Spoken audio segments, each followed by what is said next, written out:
Fat cat? Nope, just really big boned. Ragdoll cats are the biggest around. In fact, some males have tipped the scales at 35 pounds.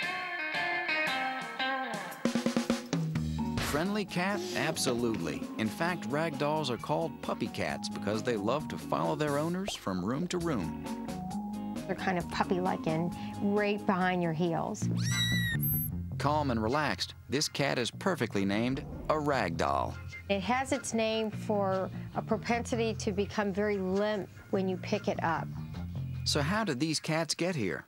In 1963, a California breeder mixed a feral white Angora with a few other long-haired breeds that had Siamese-style points. What developed was the lovable ragdoll.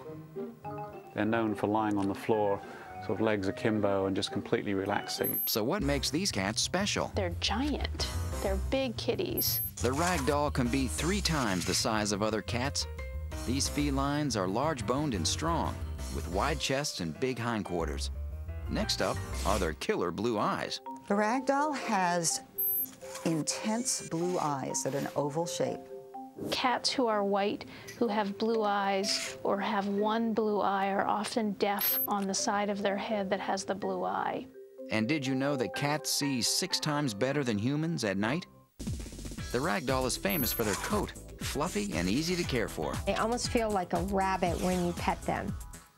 And ragdolls are pointed, which means their face, legs, ears, and tail are darker than the rest of the body.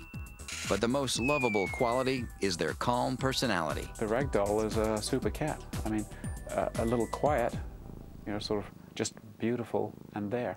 And it was that fabulous demeanor that was most appealing to the owners at this famed hotel in the middle of Manhattan. I think it's a great thing to have a cat in a lounge. We come here often, and we just love Matilda. She does have catitude, but not often. I'd love to see the cat. Is she around? Since 1902, the Algonquin, famous for its literary roundtable, has been a celebrity hangout, hosting greats like Douglas Fairbanks, Al Pacino, and Matilda, the resident ragdoll who's been living here for 12 years. She is our ambassadress, I guess, or as we call her, the Algonquin. She is in charge of all of us. She's very much a diva, and she's very much a star here. The guests come to her. While hanging in the lobby or sauntering through the lounge, Matilda has lots of friends. She's the luckiest cat in town. She's a cool cat. She gets email correspondence from all over the world, from as far away as Japan, as close as the Bronx. But it's bellman Peter Cruz who waits on the ragdoll day in and day out. Yeah, Peter is her boy toy. But for me, I think I'm her butler, and I'm proud to be her butler. However, purebred Matilda isn't the first feline to grace this lobby. Back in 1930, a mangy stray, who they first called Rusty, wandered into the hotel and a tradition was born.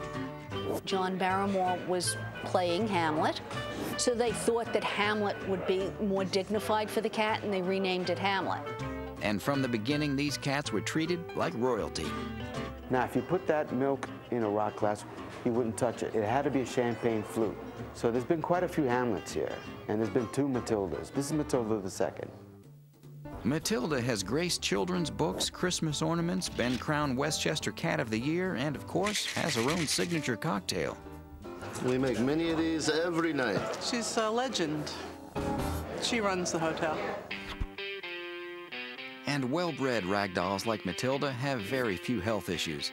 However, have your vet checked regularly for heart disease, which can occur.